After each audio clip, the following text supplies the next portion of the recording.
My name is Bryan Douglass, and I've been a court-appointed special advocate for CASA in Missoula since 2012. Overall, I've represented 10 different children during that time.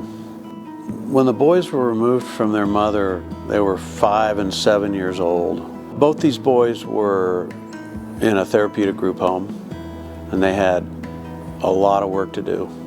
They had a lot of trauma to overcome, and they spent a lot of time there. My name is Aeden Roberts. I work for Child and Family Services. During the case, I was the child protection specialist, oftentimes referred to as the CPS worker. A CASA was needed for, I think, a variety of reasons. Aeden and his brother had a very complex upbringing. My collaboration with Bryan throughout Aeden's case was absolutely phenomenal.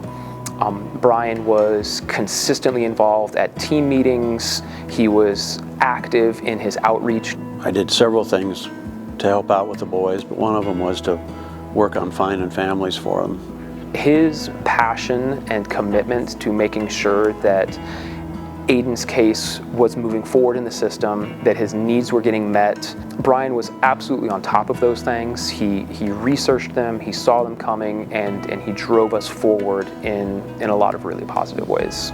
I think that one of the most powerful elements of their relationship, though, was introducing Aeden to family dynamics.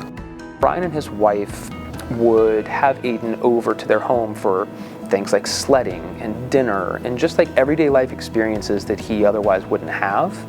I'm Tina, and Aeden is my adoptive son. My name is Don, and I'm Aiden's dad.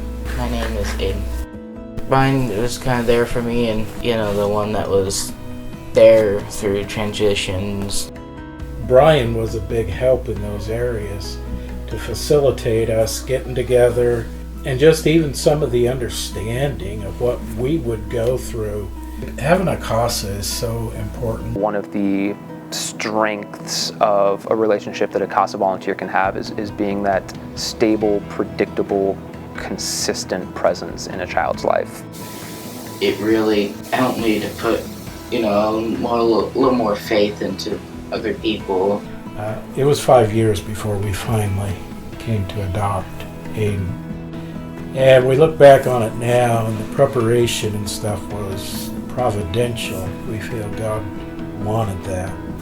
Bryan just encouraged us. You guys need to get him into your home. Treat him normally.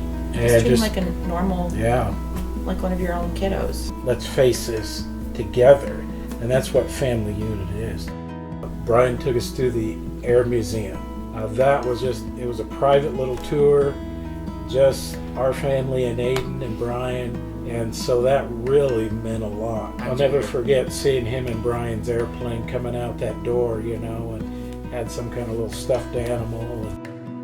Aeden at first wanted to change his name, but he wasn't really speaking much as to what he wanted to change it to. We just a general desire to change his name.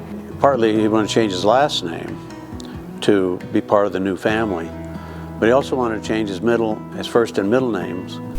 It was mainly so I, didn't have to remember my past every time I heard it. He really wanted to fit into our family, and all our kids' names start with A. Aeden is caseworker. Really meant a lot to him as well as Bryan did, and so instead of Aeden, we put an A in front of Aeden, so it's Aeden. And his middle name to Douglass after mine, because there was too much pain associated with his given name.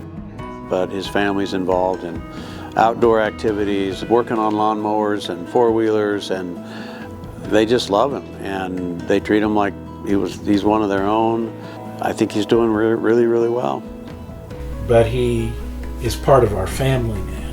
I absolutely believe that Aeden having a CASA for his foster care case was incredibly powerful and important. And the great thing about the CASA is we have a very narrow focus to make a decision that's in the best interest of the kids.